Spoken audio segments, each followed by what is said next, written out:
Spain's contribution to Filipino nationalism, Filipinos are eternally indebted to Spain for giving them their identity as a nation. Because of more than 3 centuries of Spanish colonization, the country became known to the world as the Philippines, Filipinas, and the people, Filipinos.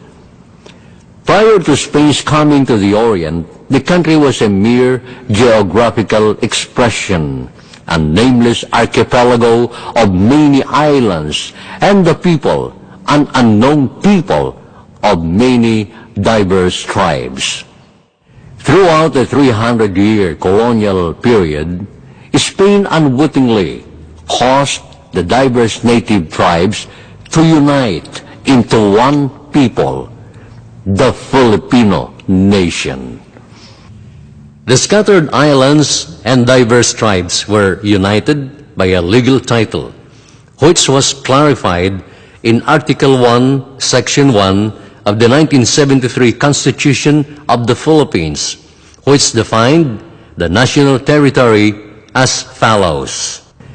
The national territory comprises the Philippine archipelago, with all the islands and waters embraced therein, and all the other territories belonging to the Philippines by historic right or legal title, including the territorial sea, the airspace, the subsoil, the seabed, the insular shelves, and the other submarine areas over which the Philippines has sovereignty and jurisdiction.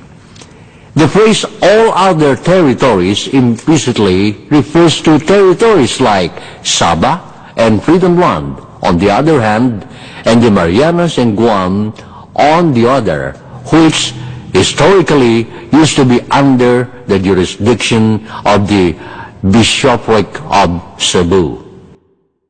The aforementioned article was substantiated by historical facts, as cited in page 104 of the book, The Philippines, a Unique Nation, by Sonia M. Saide, as quoted. Because of the great distance of the Philippines from Spain, the Governor-General exercised the powers of a monarch. He could declare war or peace with China, Japan, Siam, and other countries in the Orient. He appointed ambassadors to and received ambassadors from these countries. He administered not only the Philippines, but also the Marianas, the Carolines, and the Palaos archipelagos in the Pacific. These islands were considered a part of the Philippines during Spanish times. This was the main reason why former President Ferdinand E. Marcos borrowed such title, the Titulo Propiedad de Terrenos, Royal Decree 01-4, on February 23, 1976, to strengthen our claim over Sabah and Kalayaan Islands. Pushing more the authority of our claim over this formidable task, President Marcos has utilized Presidential Decree 1143 of May 28, 1977, which was already reserved for tobacco to a more sounding and justifiable application toward a strong measure of our claim, and that is by instituting the technical description of the Philippine archipelago, making the Philippine Islands into 2 parcels, Parcel 1 and Parcel 2. In Section 8 of Presidential Decree 1143 stated that the title to represent Parcel 1 and Parcel 2 of the Philippine Archipelago is Titulo de Propiedad de Terrenos of 1891, Royal Decree 01-4 Protocol. The number 1143 was so very significant for its logical interpretation of our historic rights. The second and third digit 1 and 4 stands for 1-4, as seen in the face of Título de Propiedad de Terrenos. The number 3 in the fourth digit symbolizes the 3 royal decrees dated 1826, 1861, and 1891.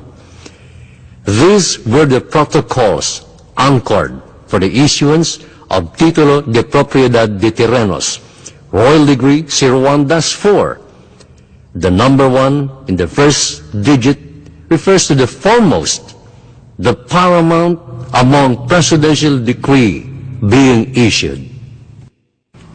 The lengthy efforts exerted by our government's claim over Sabah and Kalayaan Islands as part of the national territory might totally collapse unless the Philippines' demand for the recovery on the said disputed islands is just and valid. Establishment of the facts in accordance with ancestral precedents is the proper and only means to determine the right, control, and possession of its then territorial jurisdiction. Hence, we cannot escape the consequences to seek for the utilization of the ancestral title, the Título Propiedad de Terrenos, Royal Decree 01-4, being supported by its historic rights as explored herein, might regain and restore our sovereignty over the islands.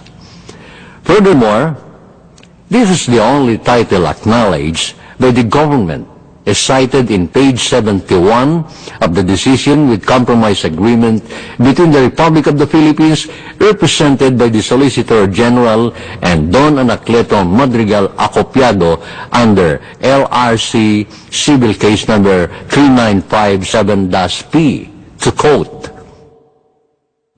Paragraph I of the government position paper, were the testimonies of former DOJ Secretary Salvador Marino before the Senate Blue Ribbon Committee and were used in 1968.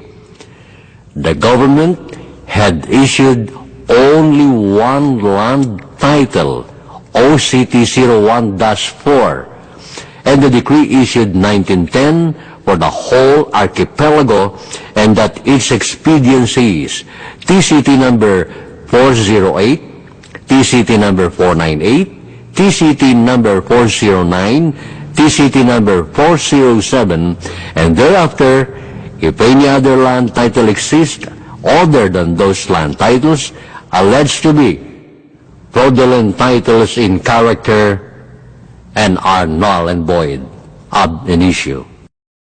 Likewise, from the aforecited case, the reconstitution of OCT 01-4 was granted by the court through the petition filed by the Republic of the Philippines, represented by the Office of the Solicitor General.